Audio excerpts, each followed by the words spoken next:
नमस्कार। मैं सुरेश यादव आप सभी का हार्दिक स्वागत करता हूं। और आज श्री उदय प्रकाश की कहानी राम सजीवन की प्रेम कथा का चौथा और अंतिम भाग लेकर उपस्थित हुआ हूं। अब तक आपने सुना राम सजीवन बिहार के एक छोटे से गांव से दिल्ली के उस विश्वविद्यालय तक आ पहुंचे थे जो देश का माना हुआ ही नहीं, कहा जाता था कि अफ्रीका, दक्षिणी एशिया तो क्या, पूरी तीसरी दुनिया का सबसे भव्य विश्वविद्यालय था। राम सजीवन अपने छात्रावास के कमरे के बालकनी के सामने वाली बालकनी में रहने वाली लड़की अनीता चांदीवाला से प्रेम करते थे। बकौल राम सजीवन, अनीता चांदीवाला भी उनसे प्रेम करती थी। इस प्रेम की विभिन्न विकास अवस्थाओं के बारे में वो अपने मित्रों नवीन ढोंडियाल, असलम अख्तर, शिरीष मिश्र और कल्याण कुमार दास से बताया करते थे। और अब चौथा और अंतिम भाग। एक दिन राम सजीवन दौड़ते दौड़ते कल्याण कुमार दास के कमरे में पहुंचे। नवीन ढोंडियाल भी वहां बैठा हुआ था। राम सजीवन के चेहरे से खुशी के मजबूत और गदराए पेड़ की हरी फुनगियां बाहर निकलकर हिल रही थी। फेफड़ों में ढेर सारे गुड़हल और कनेर के फूल भरे हुए लग रहे थे। लगता था जैसे वे खुशी के किसी गैस के गुब्बारे के साथ बांध दिए गए हों और उनके पैर जमीन पर पड़ते हुए जैसे कोई भार न डालते हों, बस हल्के से धरती को छूते भर हों, ऊपर ऊपर से। उन्होंने एक ही सांस में कहा, आज गजब हो गया, सब कुछ बदल चुका है। ये एक ऐसा मोड़ है जहां सारी चीजें नए सिरे से शुरू होती हैं। क्या हुआ? क्या बातचीत हो गई? ढोंडियाल ने पूछा। तो उन्होंने कहा, अब तुम लोग बातचीत को इतना महत्व क्यों देते हो? ये समझ लो मेरी अब तक की रीडिंग बिल्कुल सही निकली। आज मैं बस स्टॉप पर खड़ा था तो उसने पूछा, excuse me please, whether bus number 666 is gone? मैंने कहा, it is yet to come. वो मुस्कुराई, थैंक यू कहा, फिर स्टॉप पर ही खड़ी हो गई। कल्याण कुमार दास ने पूरी सहानुभूति से उन्हें देखा और पूछा, तो महोदय, इसमें आपका चिंतन कौन सा संकेत ढूंढता है? राम सजीवन फिर मर्माहत हुए।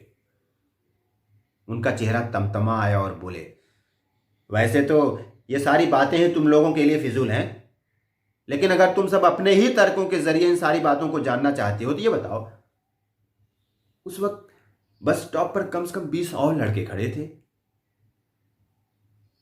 अनीता ने यह सवाल मुझसे, सिर्फ मुझसे ही क्यों पूछा? इस प्रश्न का उत्तर न कल्याण कुमार दास के पास था, न ही नवीन ढोंडियाल के पास। एक दिन शाम 6 बजे के लगभग राम सजीवन ने देखा, अनीता चांदीवाला ने अपनी बालकनी से एक कागज का टुकड़ा नीचे गिराया, उनकी तरफ देखा, जरा सी ठहरी, फिर अंदर चली गई। सब समझ गए राम सजीवन बाबू। वे सीढ़ियां उतरकर नीचे पहुंचे। वहां हवा चल रही थी और हरी घास पर ढेरों कागज के टुकड़े थे। यहां वहां हर तरफ धीरे धीरे कांपते, हिलते, कुछ एकदम चुप और स्थिर, जैसे मिट्टी में अपनी जड़ें फेंक चुके हों। कौन सा है वो कागज? कैसे उसे पहचाने? क्या लिखा होगा उसमें?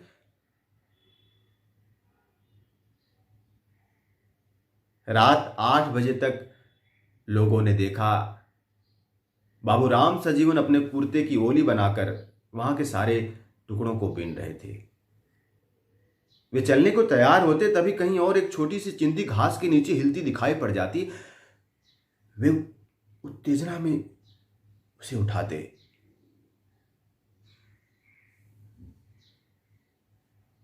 उस रात 2 बज गए।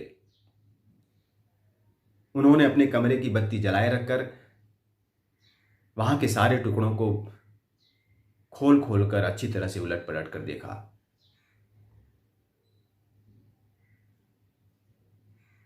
एक बार सबको देख चुकने के बाद उनके मन में शंका जागी और उन्होंने दोबारा उन्हें देखा।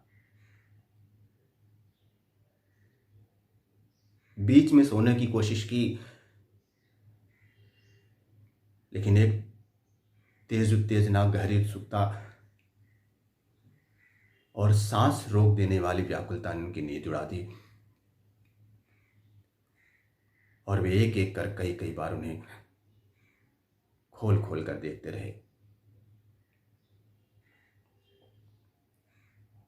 उनके कमरे के फर्श पर, पलंग पर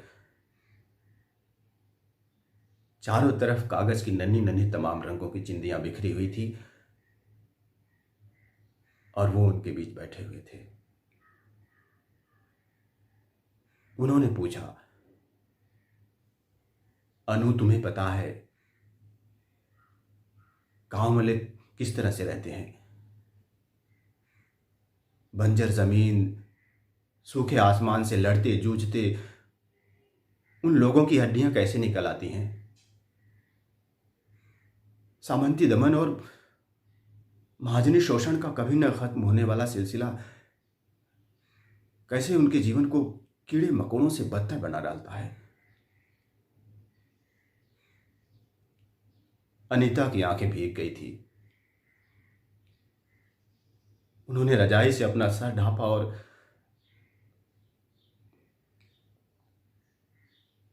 फूट फूट कर रोने लगे।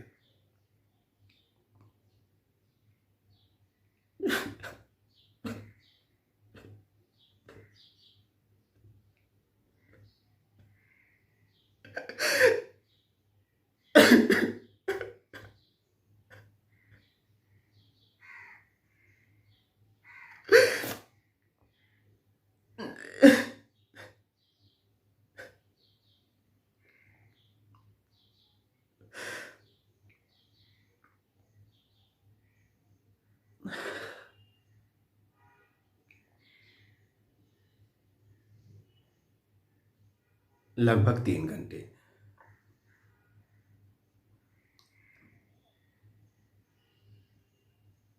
राम सजीवन की आंखें फटी फटी और लाल रहती। लगता कि उनका लहू गालिब के मुताबिक सिर्फ रगों में दौड़ने फिरने का कायल नहीं रह गया है, बल्कि आंखों में आकर ठहर गया है।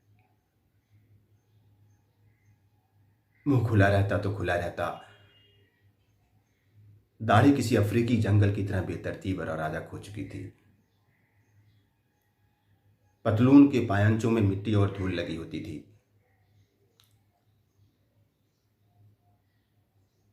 जब कोई उनसे कुछ कहता तो उसे समझने में उन्हें काफी वक्त लगता और अक्सर वे कुछ और ही समझ जाते। फिर बड़ी आत्मीयता, बेफिक्री और निश्चलता से उसे अपने प्रेम के बारे में बताने लगते।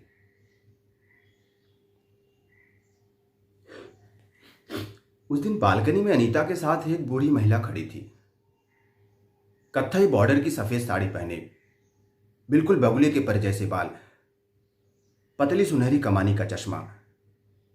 वो दोनों उनकी बालकनी की ओर देख रही थी।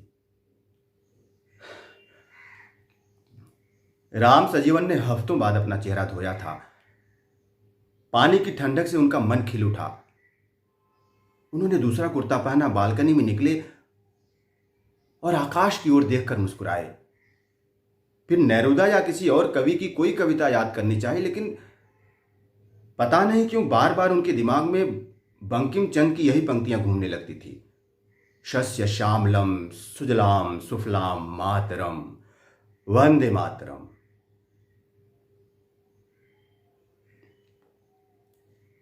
राम सजीवन ने इन्हीं दिनों एक लेख लिखा, समाज की वर्तमान आर्थिक राजनीतिक स्थिति और वर्गीय अंतर्विरोधों की विकास अवस्था। ये लेख उनके संगठन में रात में विशेष रूप से बुलाई गई बैठक में पढ़ा गया। राम सजीवन की वस्तुपरक दृष्टि और सामाजिक परिस्थितियों की वैज्ञानिक समझ की प्रशंसा की गई। उस दिन राम सजीवन विश्वविद्यालय की कैफेटेरिया में देर तक बैठे रहे। सामने कुछ मेजों को छोड़कर अनीता बैठी थी। वो अपनी नोटबुक में कुछ लिख रही थी। राम सजीवन अच्छी तरह से जानते थे कि वो नोटबुक में कुछ लिख नहीं रही है, लिखने का सिर्फ अभिनय कर रही है, और वो वहां बैठी है तो सिर्फ इसलिए कि वे वहां बैठे हैं। इन दिनों सबसे बड़ा संकट यही था कि कोई उनसे उनके प्रेम के बारे में कुछ सुनना नहीं चाहता था, और उनके पास इसके अलावा और कोई दूसरा विषय नहीं था। संबंधों का लोप हो चुका था। एक कारण यह भी था कि जो कुछ भी अपने प्रेम के बारे में बताते, उसकी भाषा इतनी अलग होती थी कि उसे समझना हर किसी के लिए संभव नहीं था। उनके निकट के दोस्त भी उनसे कतराते। एक दिन नवीन ढोडियाल ने बताया कि रात करीब 2 बजे राम सजीवन उसके कमरे में आए। उनकी आंखें चौड़ी और लाल थी, कुर्ता फटा और मैला था। आधे घंटे तक फ्रेंच जैसी किसी भाषा में बोलते रहे, बीच बीच में हकलाते थे, मुंह से लार बहने लगती थी। फिर देर तक गाते रहे और हंसते भी रहे। नवीन ढोडियाल, असलम अख्तर, शिरीष मिश्र, कल्याण कुमार दास, सभी लोग मिलकर राम सजीवन के कमरे में गए। निर्णय लिया गया था कि राम सजीवन ने अपने चारों तरफ जो संसार रच लिया है, उसे तोड़कर, उसे नष्ट करके ही उन्हें बचाया जा सकता है। शिरीष ने कहा, उन्हें इंटेंस स्किज़ोफ्रेनिया है, उनके भ्रम को असलियत से टकराकर उसे तोड़ना पड़ेगा। हम कोई दया नहीं करेंगे, beware of pity, Aslam ने नारा दिया। राम सजीवन अपने कमरे में ही थे, रजाई में घुसे हुए। शिरीष मिश्र ने बात शुरू की।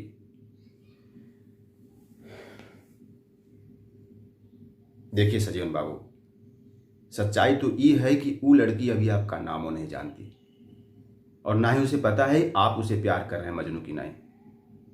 और यह भी सच है, आप बिना कुछ किए सोचते ही सोचते पागल हुए जा रहे हैं। चलिए हमारे साथ, हम आपको अनीता चांदीवाला से मिलवा देते हैं। लेकिन सजीवन बाबू, ये बात आप अच्छी तरह से जान लीजिए कि जौन वर्ग की वो लड़की है, वो वर्ग में रउआ की हालत चपरसियों से भी गई गुजरी है। रउआ को पता है कि नहीं, वो लड़की का बाप कीनिया में फैक्ट्री चला रहा है, और अनीता चांदीवाला कैम्ब्रिज में पढ़ के यहाँ आई हुई है। आप हाथ मुंह धोइए, अच्छे कपड़े लत्ते पहनिए, दाढ़ी दूढ़ बनाइए और कायदे से रहिए। जब ऐसी लड़की से प्यार किया है तो जरा उसके माफिक बनिए, और नहीं बन सकते हैं तो फौरन अपनी दुनिया में लौट आइए। आंख को खोलिए, धूप को देखिए। वो लड़की किसी और संसार की है, आप किसी और दुनिया के वासी हैं गुरुदेव। आप जो वर्ग वर्ग करते रहते हैं, कोई ख्याली पुलाव नहीं, एक ठोस सच्चाई से जानिए। वर्गीय अंतर विरोधों में सिर्फ संघर्ष ही नहीं होता, कविताएं ही नहीं लिखी जाती, जुलूस और नारे ही नहीं लगते, प्यार व्यार जैसी कई चीजें उनके हाथों मारी जाती हैं। राम सजीवन जी, होश में आइए। आप होश में नहीं आएंगे तो पागल हो जाएंगे।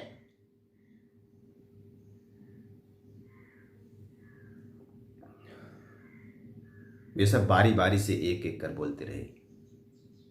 ये पहले से तैयार कर लिया गया एक क्रूर निर्मम नाटक था। राम सजीवन निस्पंद पड़े रहे, फिर जोर जोर से गाने लगे। उनकी आंख से आंसू बह रहे थे। लोगों ने बाद में जाना यह गीता का दूसरा अध्याय था। आश्चर्य यह था कि बाबू राम सजीवन को याद था, पूरा का पूरा। एक दिन हॉस्टल के वार्डन ने कल्याण कुमार दास और नवीन ढोडियाल को बुलाया। वार्डन सतगोपाल ने उनके सामने एक अंतर्देशी पत्र रखा और कहा, इसे पढ़िए आप लोग और बताइए क्या किया जाए। वो प्रेम पत्र था जिसे बाबू राम सजीवन ने अनीता चांदीवाला को लिखा था और उसे कमरा नंबर 316 के पते पर पोस्ट कर दिया था। पत्र 2 भाषाओं में था, अंग्रेजी में भी, हिंदी में भी। उसमें जीवनानंद दास, लोरका, नेरुदा और टैगोर की पंक्तियां थीं। अपने हृदय के गहरे प्रेम का मर्मांतक और विदारक वर्णन था। कल्याण कुमार दास को वो पत्र किसी उत्कृष्ट क्लासिक का एक अंश लगा। वार्डन सतगोपाल ने कहा, वो लड़की बहुत डर गई है, उसने सिक्योरिटी प्रोटेक्शन की मांग की है। आज सुबह उसे पत्र मिला, पहले तो उसे पता ही नहीं चला किसने लिखा है। फिर उसने चौकीदार धीरज सिंह नेगी से पूछा। राम सजीवन ने अपना नाम और पता साफ लिख रखा है। उस लड़की ने क्या कहा? ढोडियाल ने पूछा। तो वार्डन ने बतलाया कि वो बहुत डर गई है। कह रही थी कि पिछले कुछ दिनों से उसे ऐसा जरूर लगने लगा था कि एक पागल सा आदमी लगातार उसे घूरता रहता है। उसने पहले इसे गंभीरता से नहीं लिया, अब बात दूसरी है। आप लोग कुछ कीजिए। वैसे मैंने फिलहाल उसे समझा दिया है, लेकिन अच्छा होगा आप लोग राम सजीवन को कुछ दिनों के लिए उनके गांव भेज दें। यहां से बाहर रहेंगे, हवा बदलेगी तो शायद ठीक हो जाए। रात की गाड़ी से जबरन राम सजीवन को उनके गांव भेज दिया गया। सभी लोग उनके साथ स्टेशन तक गए। असलम अख्तर को तो उनके साथ साथ उनके गांव तक भेजा गया। वो तीसरे दिन उन्हें पहुंचा कर लौटा। बाबू राम सजीवन का कमरा उस हॉस्टल से बदलकर एक ऐसे हॉस्टल में कर दिया गया जहां सिर्फ लड़के रहते थे। उनकी गैर मौजूदगी में उनका सारा सामान पहले वाले कमरे से निकालकर नए वाले कमरे में कर दिया गया। कुछ दिनों बाद वार्डन ने फिर कल्याण कुमार दास और नवीन ढोडियाल को बुलाया और उनके सामने अंतर्देशीय पत्रों का एक पुलिंदा रख दिया। सभी पत्र राम सजीवन गांव से अनीता चांदीवाला को लिखे थे। अनीता चांदीवाला ने उन पत्रों को खोला भी नहीं था और चौकीदार धीरज सिंह नेगी के हाथों वार्डन के पास भेज दिया था। सभी पत्र मेज पर रखे हुए थे, धीरे धीरे कांपते, बिल्कुल बंद। उन्हें किसी ने पढ़ा भी नहीं था। कल्याण कुमार दास ने उन्हें उठाकर अपने झोले में डाल लिया, जिसके भीतर गहरा अंधेरा था।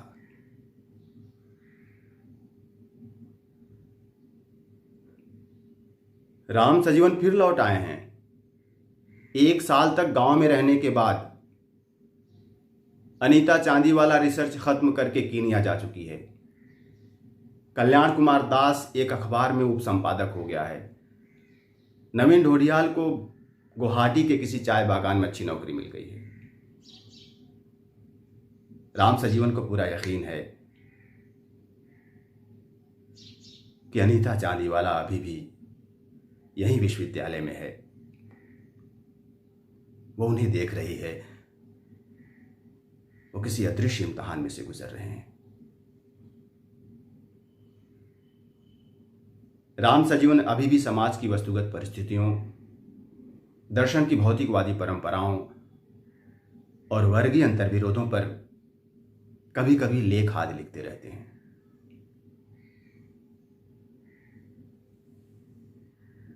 बहुत बहुत धन्यवाद। ये था चौथा भाग और इसी के साथ श्री उदय प्रकाश की कहानी राम सजीवन की प्रेम कथा समाप्त होती है। अब मिलता हूं आपसे अगली कहानी में।